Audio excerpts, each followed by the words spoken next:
What up, world? It's your boy Big Willie, aka the Pac Mac.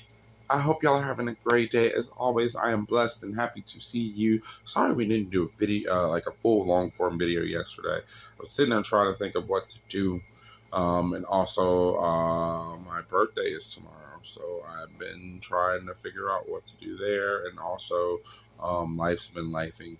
So we're trying to just figure out some stuff, and I figured I would kind of let y'all know about like the Final Fantasies in general. And I know a lot of people are like, well, me personally, I'm probably one of the most excited of just about anybody that like I can allow this to like the end of time if you want me to. There is a Final Fantasy of every different type for everyone. And we're gonna go ahead and just explain a couple of them, you know what I'm saying? Because like a lot of people are wondering, hey, do I need to know the lore of them? I heard there's like 16 of them, and technically there's like way more than that, but you don't need to play them all. They're all Final Fantasy in name, but there are like the game has been going on since the original Nintendo, aka the Famicom system in Japan, and it's I've been playing it since the first one. Do I suggest you play it since the first one? You don't have to. It's actually like lately nowadays, if you have any modern video game console or Steam, you should be able to have access to, I want to say, every one of them except for 11 as far as like the mainline series, like at least, like 1 through 10, 12, 13, 14, and 15 and 16, because 16 is on PC now too. Yeah. So,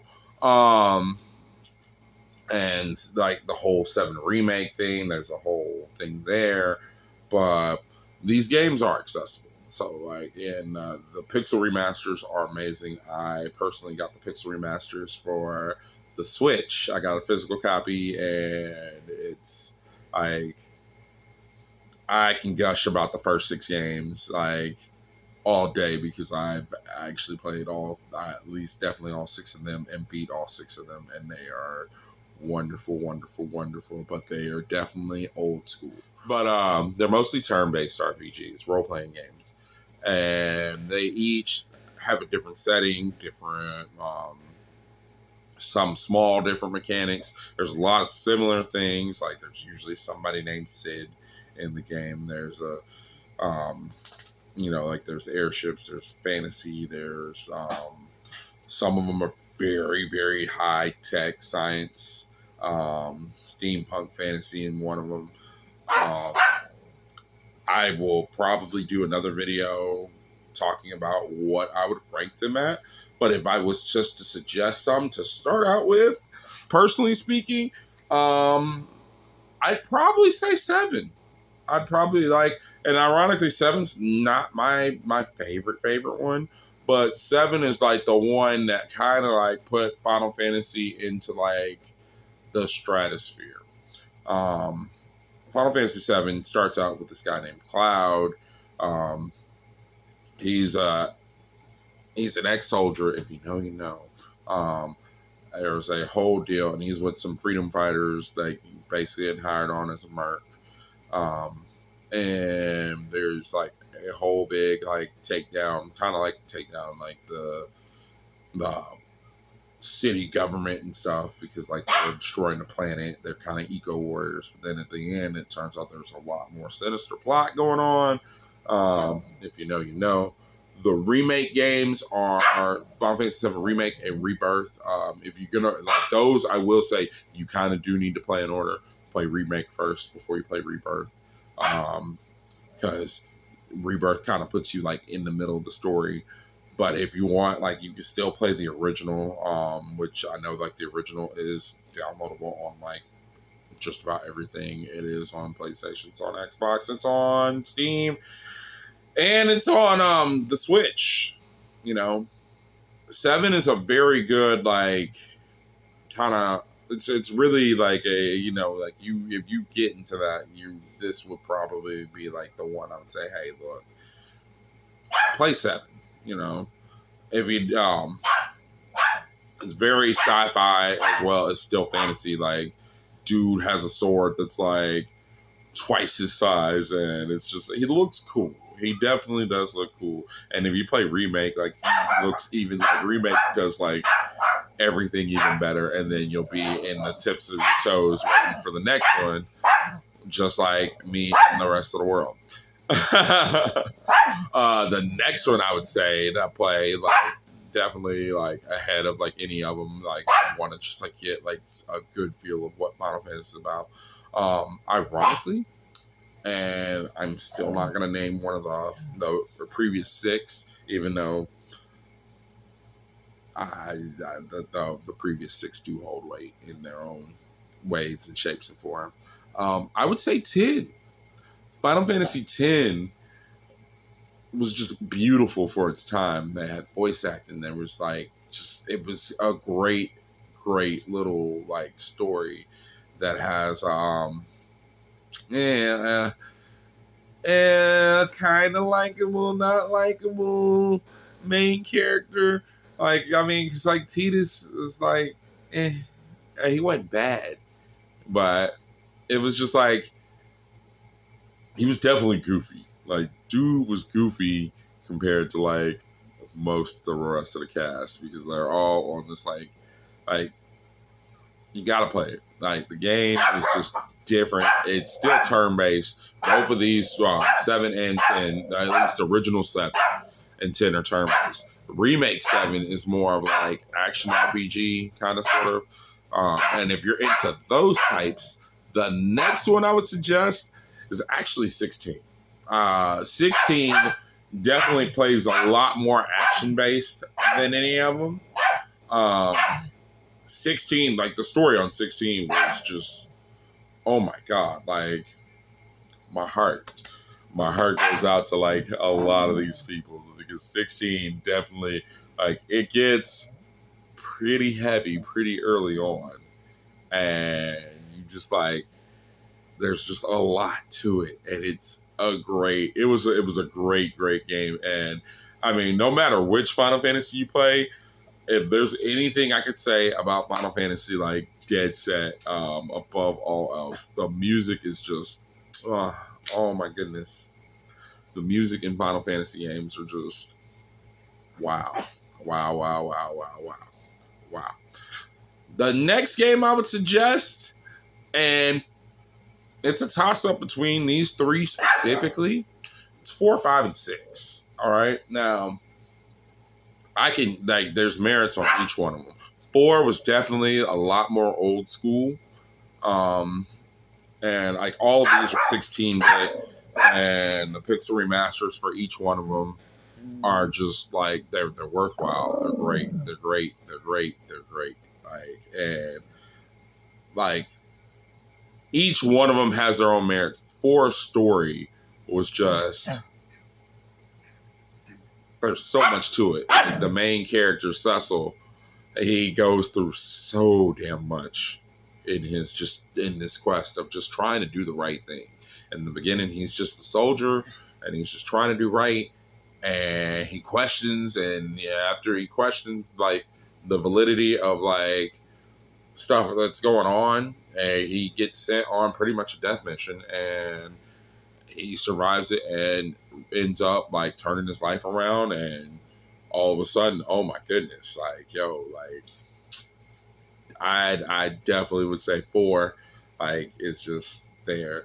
Then there's 5. 5 has, in my opinion, the most lighthearted story yet, still like heavy. But 5 also, like, it has the job system. And the thing about the job system is, like, in the original Final Fantasy, there was like 6 classes you can pick from for each of your characters. You can pick 4 different characters, and you can pick 6 classes. And each of these classes play differently, had different mechanics. It's possible to beat the game no matter which classes you pick. But in 5, which they did this in 3, they allowed it to where you could actually change your jobs. So that way you can sit there and like kind of like say like you want to play all white mages, you could play all white mages. Say you wanted to play, you know, like warrior hunter, you know, like stuff like that. You could do that. And 3 kind of started it. 5 kind of perfected it. 5 just with it. And 5's story. Once again, like Gilgamesh, like this is where Gilgamesh was introduced, and like dude is like super canon, and he's great, and he's amazing, and it's just great. But the job system was great. Honestly, if 5 was released stateside before, like back in the Super Nintendo days, 5 would almost be my favorite Final Fantasy if it wasn't for this next one, which is Final Fantasy 6. Final Fantasy 6, like there was something about 6 that just did it. Like 6 was so good. So good. It's about there's an evil empire, and you start out like in these big walking tanks. Like the little march in the snow at the very beginning of the game was just so powerful. The bad guy, the main bad guy of the game, ain't even the main bad guy in the beginning of the game, but you can kind of tell like this dude is on some stuff, and he really is like he's really evil. He's very Joker-esque. That's the word I would use, you know, Joker-esque. And like the dude is just like he's the mad clown for a reason. And like I know I've shown this art several times, but like if you know, and this happens pretty early on, like if you know what this is depicting, like I would say play it just to get to this part. And this part, like even in the pixel remasters and all that stuff, like you don't like you can't tell what it is. But if you like really looked at it, and then you see like you remember that the scenes from that game, like that first thing I saw it, and I was just like, oh my goodness, Kefka looks amazing. And then I saw what was really happening in them scenes. I was like, oh my god, yeah. I'm not trying to tell y'all, but like if you play 6. Play 6. Honestly, like 6 was the one that really like the depth and just the things that happen in 6. Like halfway through the game, something really big happens, and it's like it's so different. It's just oh my goodness, like 6 is so good. 6 is so good. In fact, the guy that's ahead of the remakes of 7. The next thing he wants to do, which is probably his last project that he wants to do, is do something with 6. And I think 6 was overall, like, just personal opinion. 6 had the biggest cast of playable characters out of, I want to say all of them to date. Let me think about that. Anyone had more than 14? 4 might have. 4 might have, but all the rest of them, no. Like, 6 definitely had like a very strong playable cast. I would say play 6, and like the rest of them are still playable. They're still great. There's a lot of them. There's a lot of stuff I can gush about. Like I'm a big fan of the 13 project. All 3 things of 13s, and even the spinoffs. Which I mean, I must mention this one specific spinoff, because I think if I don't, a lot of people will come for my head, and I'm not ready for that. But Final Fantasy Tactics, actual original Tactics, or Tactics, the PSP version, War of the Lions, that game is that game is wonderful. That game is so wonderful. That job system is there as well. So we stand the job system. We stand the job system, which is also why I like 10-2 a lot. You know, so like you want to come at me for that, like we can argue. Regardless of any of the Final Fantasies, like whichever one you try, the music is scandal proof. Like there's like at least a track or 3 I can pull from each one of them that's just like, yo, listen to this. It's a freaking banger. Like the Final Fantasy music is just there's just something about the music there. Like I will say this, like even on the ones that I don't like as much or I didn't play as much, like the music there is just, man, there's something about it. There's something about it. But what do y'all think? Should I rank all the Final Fantasies? I just wanted to just do this, just let y'all know, like, hey, like, you know, like, this set's coming out. And if you want to know something about these games, like I said, each one of them takes place in a different setting. So you don't have to necessarily start at the ones that I said. You can start at one. One isn't bad. One is definitely, like, it's, you got to think about this. This came out in the NES era. So, like, please keep that in mind with some of these games. You got to think about the time when they came out and how, like, amazing these games are, is, and were. And yeah. But it's your boy Big Willie the Pac Mac. Don't forget, it is all about the gathering. As I got Layla, yeah, I'm trying to bark and gather everybody over here for some reason. Layla, you're good. You're good. You want to say hi to the people? Say hi, Layla. Say hi. See, now she want to be quiet. Now she want to be quiet. All right, y'all. Hey, it's your boy Big Willie the Pac Mac. Y'all be good people. Be good to each other. Tomorrow is my birthday. I don't know what I'm gonna do. I'm so scared and so broke. But either way it goes, hey, y'all have a great day and just be good people and holla at your boy. Peace.